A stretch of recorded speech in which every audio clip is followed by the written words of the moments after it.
Beyond This Side is a 2D point-and-click thriller on Android and iOS where you try to solve the puzzle of one of the main character's wife's mysterious disappearance. The first thing I'd like to talk about is the world in which Beyond This Side story takes place. It surprisingly feels like a lived-in world.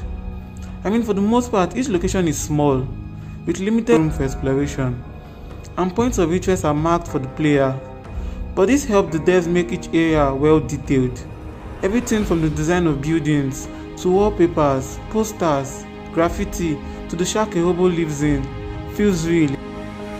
Even random NPCs are well realized, from strangers moving on the streets doing different things, like being glued to their smartphones, or being in a hurry or not in any particular rush at all. Even the coffee shop, close to where the main character's wife goes missing, has different NPCs at different times, doing different things, hanging with friends, eating alone, and much more. It's all pretty well realized. In terms of character design, Beyond This Side uses what I can only describe as realistic cartoony graphics with some kind of stiff paperclip animation for characters. But what most stands out about the character design to me is their eyes. When compared to those of regular NPCs, you can immediately tell that the main protagonists have been through a lot, with looks of paranoia, eyes that show a lack of rest and despair, and you get sold on the troubles and weight of burden on the major players in Beyond This Side story.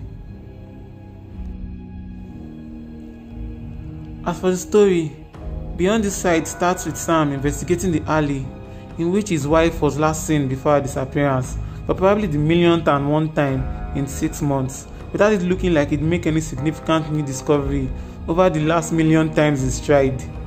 But things take a turn, and we're introduced to the second playable character, Maya, who's had a similar experience to Sam in the past and wants to join him in figuring things out. While Beyond This Side story might be branded under the horror genre, it felt more like a thriller to me, with its slow burn style. There are no jump scares or character dismemberment or any typical horror cliche, but it's more of a slow build towards who or what might be committing these crimes, why and how do they evade the cops. I don't want to spoil anything, but Beyond This Side is broken into 3 episodes, and the 2 episodes available both slowly build towards a big reveal at the end. And yep, that's right, the third and probably final episode isn't available yet, which is kind of a bummer, but it should be available soon enough. The music and sound also helps to sell that eerie feeling that something isn't quite right in the game. It's all pretty well done. Each episode in Beyond This Side takes about an hour plus to complete, depending on how quickly you can solve each puzzle. And if you are like me, that probably means not very quickly, and solving puzzles will be more like guessing and stumbling your way through the game. But that aside, Beyond This Side is a point-and-click game after all, so to advance the story, you go through the level, clicking on markers, looking for clues, and solving puzzles. Putting aside the fact that I'm not the biggest fan of puzzle-solving games, for the most part, these are all done right, but while some puzzles fit in with the story and events taking place, others just seemed unnecessary. For example, solving a puzzle to turn on a power grid, or a character who's been through years of suffering and paranoia locking clues behind the puzzle, reconstructing a character memory. These all make sense and are all in line with the events taking place in the story at that particular time.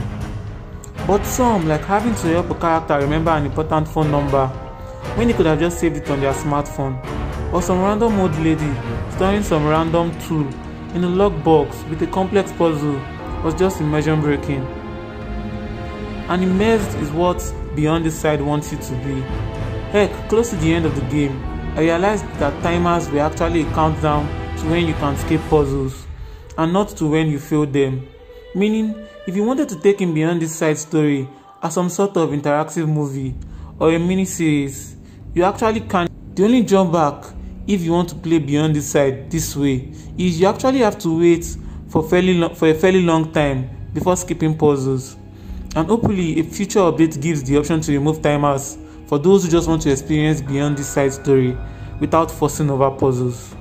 Also, keep in mind that Beyond This Side is not voice acted and is 100% text based, though that never affected my appreciation for its story, but it could have elevated it. No judgment though, considering its price. As for bugs, I only experienced one at the very end of the second chapter, where solving the final puzzle did absolutely nothing, so hopefully that gets fixed. In conclusion, for just $3, Beyond This Side delivers a small but well-balanced story that has me interested in how the story will play out once the final episode is released. I'm Tired the Noob Gamer, and I'll see you in the next video. Thanks for watching.